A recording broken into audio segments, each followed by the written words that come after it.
আলহামদুলিল্লাহ আসসালাতু ওয়াসসালামু আলা মান লা নাবিয়্যা বাদা। আউযু বিল্লাহি মিনাশ শাইতানির রাজীম। বিসমিল্লাহির রাহমানির রহিম। লাকাদ কানা লাকুম ফি রাসূলিল্লাহি উসওয়াতুন হাসানাতুন লিমান কানা ইয়ারজুল্লাহা ওয়াল ইয়াউমিল আখির ওয়া যাকারাল্লাহা কাসীরা। আম্মা বাদ ফাইন্না খায়রাল হাদিসি কিতাবুল্লাহ ওয়া খায়রাল হাদী মুহাম্মদ সাল্লাল্লাহু আলাইহি ওয়াসাল্লাম ওয়া শাররাল উমুরি মুহদাসাতুহা ফাইন্না কুল্লা মুহদাসাতুম বিদআহ ওয়া কুল্লা বিদআতিন দালালা ওয়া কুল্লা দালালাতিন ফিন্নার। আল্লাহুম্মা সাল্লি আলা মুহাম্মাদিন ওয়া আলা আলি মুহাম্মাদ কামা সাল্লাইতা আলা ইব্রাহিম ওয়া আলা আলি ইব্রাহিম ইন্নাকা হামিদুম মাজিদ।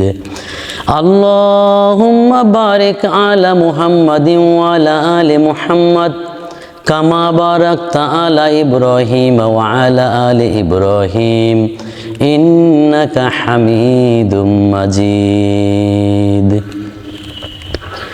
প্রশংসা একমাত্র মহান রব্বুল আলামিনের। তিনি প্রশংসা পাওয়ার দাবিদার, তিনি প্রশংসা পাওয়ার যোগ্য। মহান রব্বুল আলামিনের কাছে আপনাকে আমাকে একদিন ফিরে যেতে হবে। আমরা কেউ এই জমিনে ছিলাম না, বর্তমানে এই জমিনে অবস্থান করছি, আবার একটা সময় এই জমিন থেকে আমাদেরকে চলে যেতে হবে। রব্বুল আলামিনের কাছে আশ্রয় প্রার্থনা করি, অন্তরের খারাপ কাজগুলো থেকে আল্লাহ রব্বুল আলামিন আমাদেরকে আশ্রয় গ্রহণ করুক। রব্বুল আলামিনের কাছে আশ্রয় চাই শয়তানের ওয়াসওয়াসা থেকে এই জমিনে আল্লাহ আপনাকে আমাকে রক্ষা করুক। আজকের কোরআনুল কারিম থেকে যে আয়াতে কারিমাটুকু তেলাওয়াত করেছি, অত্র আয়াতে কারিমাটুকু সূরা আল আহজাবের 21 নম্বর আয়াতের 3 নম্বর রুকুর 21 নম্বর পারা থেকে নেয়া সূরা নাম্বার 33। আল্লাহ সুবহানাহু ওয়া তাআলা এখানে যে মেসেজটি দিলেন সেটা হলো, আসলে তোমাদের জন্য আল্লাহর রাসূলের মধ্যে ছিল একটি উত্তম আদর্শ। উত্তম আদর্শ বলতে আমরা যেটা বুঝি, উত্তম আদর্শ বলতে এটাই বোঝা যায়, এর চাইতে ভালো কোনো আদর্শ হতে পারে না। উত্তম মানে কি? ভালো আদর্শ। রাসূল সাল্লাল্লাহু আলাইহি সাল্লামের যে আদর্শ, সে আদর্শ আপনাকে আমাকে অবশ্যই মেনে চলতে হবে। আমরা যদি রাসূল সাল্লাল্লাহু আলাইহি সাল্লামকে নবী হিসাবে মানি, তাহলে অবশ্যই রাসূলের চরিত্রে আপনাকে আমাকে চরিত্রবান হতেই হবে। এবং এই আয়াতের অর্থের দ্বিতীয় অংশে সেটা হলো, এমন প্রত্যেক ব্যক্তির জন্য যে আল্লাহ ও শেষ দিনের আকাঙ্ক্ষী। কথাটা খেয়াল করি, এমন প্রত্যেক ব্যক্তির জন্য যে আল্লাহ ও শেষ দিনের আকাঙ্ক্ষী। তৃতীয় বিষয়, বেশি করে আল্লাহকে স্মরণ করে। এখন আমরা যদি পরকালের প্রতি বিশ্বাস রাখি, আখিরাতের প্রতি বিশ্বাস থাকে, তাহলে আপনাকে আমাকে অবশ্যই রাসূলের চরিত্রে চরিত্রবান হতে হবে এবং বেশি বেশি আল্লাহকে স্মরণ করতে হবে। প্রিয় দিনী ভাই ও বোনেরা, আমি আজকে যে বিষয়ে কথা বলবো সেটা হলো, বর্তমান মৌসুম ওয়াজ মাহফিলের মৌসুম। ইতিপূর্বে বাংলাদেশের বিভিন্ন জায়গায় ওয়াজ মাহফিল হচ্ছে। ওয়াজ মাহফিল বাংলার বিভিন্ন জায়গায় হচ্ছে, বিভিন্ন জায়গায় আলেমরা কোরআন হাদিসের আলোকে বয়ান করছেন। কিন্তু এর ভিতরেও আমাদের আখলাক, আমাদের চরিত্রের অনেক ব্যবধান রয়ে গেছে। রাসূল সাল্লাল্লাহু আলাইহি সাল্লামের চরিত্রে চরিত্রবান হওয়ার জন্য আল্লাহ সুবহানাহু ওয়া তাআলা অত্র আয়াতের কারিমার মাধ্যমে যে মেসেজ দিলেন, সেটা হলো রাসূলের চরিত্রে চরিত্রবান হওয়া। এখন রাসূল সাল্লাল্লাহু আলাইহি সাল্লামের চাইতে আপনি আমি বেশি বুজুর্গ হই নাই। আপনার আমার রাসূল সাল্লাল্লাহু আলাইহি ওয়াসাল্লামের চাইতে জ্ঞান বেশি নয়। আমরা সমাজের অধিকাংশ আলেমগণ যারা ওয়াজ নসিহত করি, তাদের নামের পূর্বে যে বড় ধরনের একটা লকব ব্যবহার করা হয়, বড় ধরনের যে একটা ডিজিগনেশন ব্যবহার করি, আমি সেটার ব্যাপারে কথা বলতে চাই। আমাদের নবী করিম সাল্লাল্লাহু আলাইহি সাল্লামকে তো বলা হয় না হাফেজ মুহাম্মদ রাসূলুল্লাহ সাল্লাল্লাহু আলাইহি সাল্লাম। তার কি কোরআন মুখস্থ ছিল না? আমাদের কোরআন মুখস্থ করলেই আমরা নামের পূর্বে ওয়াজের ময়দানে গিয়ে হাফেজ লাগিয়ে দিই। আমরা কোরআনের বয়ান করতে গিয়ে মুফাসসিরে কোরআন লাগাই। রাসূল সাল্লাল্লাহু আলাইহি সাল্লামের নামের পূর্বে তো বলা হয় নাই মুফাসসিরে কোরআন মুহাম্মদ সাল্লাল্লাহু আলাইহি ওয়াসাল্লাম। কথাগুলো বোঝার চেষ্টা করি। বাইরে আপনি আমি যখন দিনী দাওয়াতগুলো দেব, রাসূলের চরিত্রে চরিত্রবান হয়েই মাঠে ময়দানে ওয়াজ নসিহত করব ইনশাআল্লাহ। বাইরে কথাগুলো বুঝি, কথাগুলো বোঝার চেষ্টা করি। সবাই যা জানে না, জানে রব্বুল আলামিন। সবাই যা বোঝে না, বোঝেন রব্বুল আলামিন। সবাই যা দেখেন না, দেখেন রব্বুল আলামিন। রব্বুল আলামিন আপনাকে আমাকে সব কিছু দেখছেন, সব কিছু গবেষণা করছেন, সব কিছুর ফলাফল একদিন আপনার আমার হাতে তুলে দিবেন। প্রিয় ভাইয়েরা, মনে কষ্ট নেবেন না। আমাদের নবী করিম সাল্লাল্লাহু আলাইহি সাল্লাম তিনি কি ফতোয়া দিতেন না? তিনি কি মুফতি নন? কই রাসূল সাল্লাল্লাহু আলাইহি সাল্লামকে তো বলা হয় না মুফতি মুহাম্মদ সাল্লাল্লাহু আলাইহি সাল্লাম। আমরা যারা ওয়াজ নসিহত মাঠে ময়দানে করে থাকি, আমাদের নামের ডিজিগনেশনটা এতই লম্বা, এতই বড়, ব্যানার বা পোস্টারে 2-3 লাইন হয়ে থাকে। এটা হচ্ছে নিজেকে বড়ত্ব করে দেখানোর জন্য, নিজেকে বড় করে উপস্থাপনা করার জন্য, অনেক জানতা, অনেক বিজ্ঞ, অনেক জ্ঞানী বলে নিজেকে সমাজে পরিচিত করানোর জন্য এই নামের লকবগুলো ব্যবহার করা হয়। রাসূলের চাইতে আমরা কেহ জ্ঞানী নই, রাসূলের চাইতে আপনার আমার মেধা বেশি নয়। রাসূল সাল্লাল্লাহু আলাইহি সাল্লামের তুলনা, তিনি হলেন আখিরি জামানার নবী, খাতামান নবিয়্যিন। তারপরে আর কোনো নবী আসবেন না।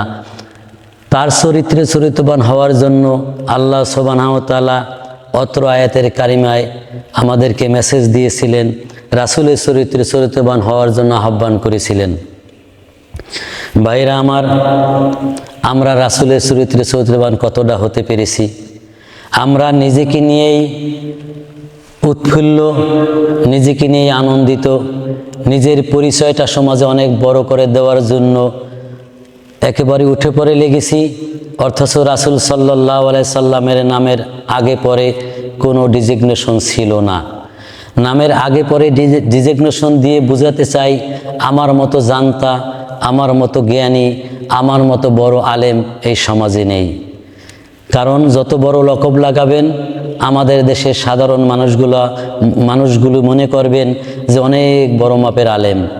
এই আলেমকে যদি দাওয়াত দেই, আমাদের এলাকার অনেক মানুষের দিনই জ্ঞান হবে, আমাদের এলাকার মানুষ অনেকে দিন গ্রহণ করবেন, আল্লাহ রাসূলের ইত্তেবা করবেন, আল্লাহ রাসূলের ইবাদত করবেন। বাইরে যুগের পর যুগ, বছরের পর বছর বাংলার জমিনে আনাসে কানাসে এমন কোনো জায়গা নেই যে ওয়াজ নসিহত সিজনালি এই ওয়াজ মৌসুমে না হয়। কই যে রকমের আছি, ওয়াজের পর দিন ওই রকমই থেকে যাই। তার কারণ আমরা কেহ রাসূলের চরিত্রে চরিত্রবান হই নাই। আমরা নিজের চরিত্রকে ফুটানোর জন্য, নিজের অহংকারের জন্য, নিজের শিক্ষাকে প্রকাশ করার জন্য মাঠে ময়দানে নামি।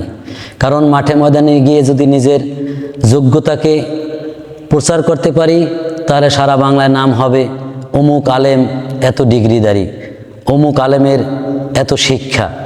রাসূল সাল্লাল্লাহু আলাইহি সাল্লামের সাথে কিতাব বেশি পড়েন নাই। আপনি আমি যে কিতাবখানা পড়ি, রাসূল সাল্লাল্লাহু আলাইহি সাল্লামের কিতাবখানা পড়ি। আপনি আমি যে কোরআনখানা পড়ি, রব্বুল আলামিনের দেওয়া কোরআনখানা পড়ি।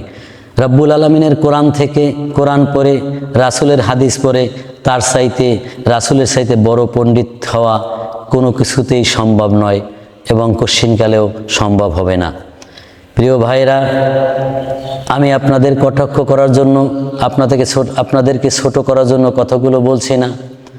ভেবে দেখি আমরা আসলে রাসূলের আদর্শ থেকে অনেক দূরে সরে গেছি। এখানে এই আয়াতের অর্থে দ্বিতীয় অংশে যেটা বলা হয়েছিল, এমন প্রত্যেক ব্যক্তির জন্য যে আল্লাহ ও শেষ দিনের আকাঙ্ক্ষী। আমরা যদি পরকালকে বিশ্বাসী করি, শেষ দিনের আকাঙ্ক্ষী হই, আল্লাহকেই বিশ্বাস করি, তাহলে রাসূলের চরিত্রে চরিত্রবান হওয়ার কথা স্পষ্ট করে আল্লাহ বলে দিয়েছেন। আমরা নিজেরা নিজে যদি নিজ থেকে বুঝে চলতে চাই, নিজ থেকে সমাজে অনেক বড় হতে চাই, সেটা হওয়ার সুযোগ রব্বুল আলামিন রাখেনি। রাসূল সাল্লাল্লাহু আলাইহি সাল্লাম সূরাতুল হাসরের 59 নম্বর সূরার 7 নম্বর আয়াতের শেষের অংশে 28 পারায় আল্লাহ সুবহানাহু ওয়া তাআলা বলেছেন, রাসূল যা তোমাদের দেয় তা তোমরা মেনে নাও, রাসূল যা তোমাদের নিষেধ করে তা থেকে তোমরা বিরত থাকো, তোমরা আল্লাহকে ভয় করো, আল্লাহ শাস্তি দানে বড় কঠোর। আমরা যদি আল্লাহকে ভয় পেতাম, তাহলে নিজের নামের পূর্বে এতগুলো লকব, এতগুলো ডিজিগনেশন নিজে নিজে লাগাতে পারতাম না। দুকলম লেখাপড়া করেই নামের পূর্বে আমরা অধিকাংশ লোকেই নিজেই লিখে দিই মাওলানা। মাওলানা শাব্দিক অর্থ অভিভাবক।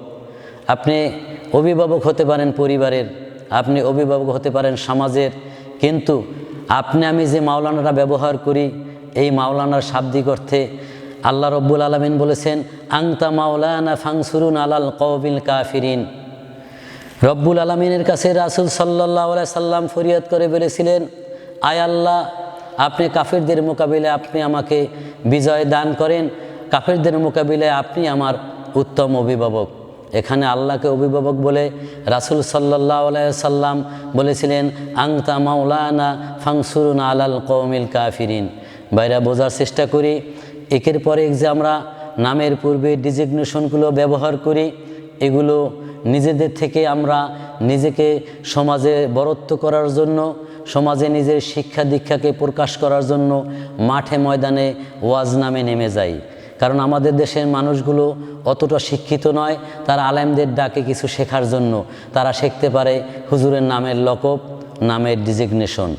আসুন, রাসূল সাল্লাল্লাহু আলাইহি সাল্লামের চাইতে আমরা কেহ বেশি বুঝি না, রাসূল সাল্লাল্লাহু আলাইহি সাল্লামের চাইতে আমরা কেহ জ্ঞানী নই, রাসূলের চাইতে আমরা কেহ হাফেজ নই, রাসূল সাল্লাল্লাহু আলাইহি সাল্লামের চাইতে আমরা কেহ মুফতি নই। আমরা সকলেই যদি আল্লাহ এবং রাসূলের ইত্তেবা করতে পারি, তাহলে কাল কিয়ামতে আপনি আমি অবশ্যই জান্নাতের আশা করতে পারি। আর রাসূল সাল্লাল্লাহু আলাইহি সাল্লামের ব্যাপারে সূরা হাসরের শেষের অংশে আল্লাহ যে বলেছিলেন, তোমরা রাসূল যা বলে তা তোমরা মেনে নাও। এখন আপনি আমি যদি নিজেকে আলেম মনে করি, নিজেকে জ্ঞানী মনে করি, নিজেকে শিক্ষিত মনে করি, তাহলে সেটা রাসূলের নির্দেশনা অনুপাতেই মানতে হবে, রাসূলের নির্দেশনা মেনেই চলতে হবে। আর রাসূলের নির্দেশনা মেনে যদি না চলি, তাহলে আল্লাহ বলছেন, আমি শাস্তি দানে বড় কঠোর। আশা করি আল্লাহর শাস্তি থেকে আপনি আমি রেহাই পাওয়ার জন্য আমরা আল্লাহ এবং আল্লাহর রাসূলের ইত্তেবা করার চেষ্টা করব, এবং আল্লাহ এবং রাসূলের ইত্তেবা করতেই হবে। আল্লাহ এবং রাসূলের ইত্তেবা যদি না করি, কাল কিয়ামতে আপনি আমি কেহই আল্লাহর বিচারের মজলিস থেকে রক্ষা পাব না। প্রিয় ভাইরা, আমি এই কথাগুলো বলার একটাই কারণ বর্তমান সময়টা ওয়াজের মৌসুম। মাঠে ময়দানে আমরা অধিকাংশ আলেমরাই ওয়াজ নসিহাত করব। সেই ওয়াজ নসিহাতের মাধ্যমে আমাদের নিজেদের পরিচয়টা অনেক বড় করে না দেখিয়ে রাসূলের জীবনীটা অনেক বড় করে দেখাই। নিজের নামটা শুধু জানাম সেটাই বলি, কারণ কাল কিয়ামতে মৃত্যুর পর আপনাকে বলা হবে না মুফতি, মাওলানা, কারি, হাফেজ, অমুক। শুধু আপনার নাম ধরে কিয়ামতে ডাক দেবে। এই নামের কোনো দাম আল্লাহর কাছে নাই। নামের আগে পরিচয়, নাম দিয়া কি হয় মহাশয়, ওপারে নাম দিয়া কি হয় গো, ওপারে নাম দিয়া কি হয়। নামের আগে পরিচয়, নাম দিয়া কি হয় মহাশয়, ওপারে নাম দিয়া কি হয় গো, ওপারে নাম দিয়া কি হয়। ওরে মাটির ঘরের বিছানা সবারই শেষ ঠিকানা, মাটির ঘরের বিছানা সবারই শেষ ঠিকানা। রাজা প্রজা বিচারপতি একই বিচার পাবে, জন্মিলে মরিতে হবে, জন্মিলে মরিতে হবে। বাইরে আমরা এই জমিনে কেউ থাকতে পারবো না। আলেমদের উপর অনেক দায়িত্ব আছে, আলেমদের উপর অনেক দায়িত্ব রয়েছে। যেহেতু রাসূল সাল্লাল্লাহু আলাইহি সাল্লাম বলেছেন, বাল্লিগু আন্নি ওয়ালাউ আয়া, আমার থেকে একটা আয়াত জানলেও তোমরা তা অন্যকে জানিয়ে দাও। আলেমরা এই জন্য অনেক আলেমে চেষ্টা করেন রাসূলের এই হাদিসটা মানার জন্য, এজন্য দ্বীনি দাওয়াতের জন্য তারা চেষ্টা করেন অনেকে। আর অনেকে নিজের নাম পরিচয়, নিজের শিক্ষা, নিজের অবস্থান তুলে ধরার জন্য মাঠে ময়দানে ওয়াজের নামে ঘুরে বেড়ায়। আসুন রাসূল সাল্লাল্লাহু আলাইহি সাল্লামের নামের দিক খেয়াল করি।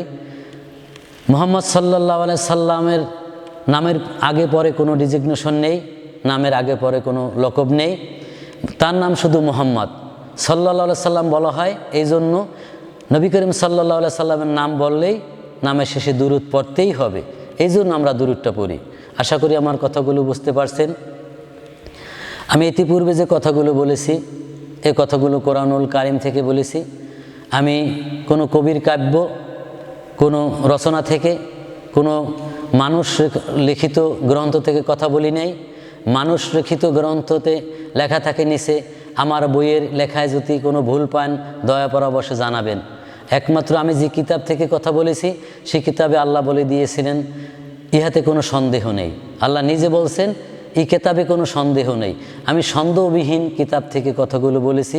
আশা করি আল্লাহর কিতাবের ব্যাপারে আপনাদেরকে বেশি করে বলতে হবে না। রাসূলের চাইতে আমরা কেউ শিক্ষিত নই, রাসূলের চাইতে আমি কোনো জ্ঞানী নই। আশা করি আমার কথাগুলো মাথায় রেখে ওয়াজে মঞ্চে যাবেন। আশা করি আমার কথাগুলো মাথায় রেখে অন্তত বর্তমানে যারা পোস্টারে 2 লাইন 3 লাইন নামের লকবগুলো ব্যবহার করেন, আশা করি সামনে এই নামগুলো দিবেন না। এই নামগুলো যারা লেখে তারাও বিরক্ত ফিল করেন এবং সাধারণ কিছু মানুষ আপনাকে আমাকে নিয়ে ধিক্কার দেয়, টিটকারি মারে যে হুজুরগো নাম অনেক বড় লম্বা, দেখছো এত বড় নাম তাদের কেন দিতে হবে। সাধারণ পাবলিক পিছনে কী বলে তা তো দেখেন না, শুধু ওয়াজের ময়দান থেকে ওয়াজ করে চলে যান। আর কিছু লোক ওয়াজ নসিহত করেন শুধু নিজের পরিচয়ের জন্য এবং কিছু বাণিজ্যিক অর্থ কামানোর জন্য। আশা করি আমার কথাগুলো বুঝতে পারছেন। রাসূল সাল্লাল্লাহু আলাইহি সাল্লামের দায়িত্বগুলো আমরা যেন কোরআন এবং হাদিসের আলোকে মাঠে ময়দানে পালন করতে পারি। সকলকে সেই তৌফিক দান করুন। আমা তৌফিকি ইল্লা বিল্লাহ। আসসালামু আলাইকুম ওয়া রাহমাতুল্লাহি ওয়া বারাকাতুহু।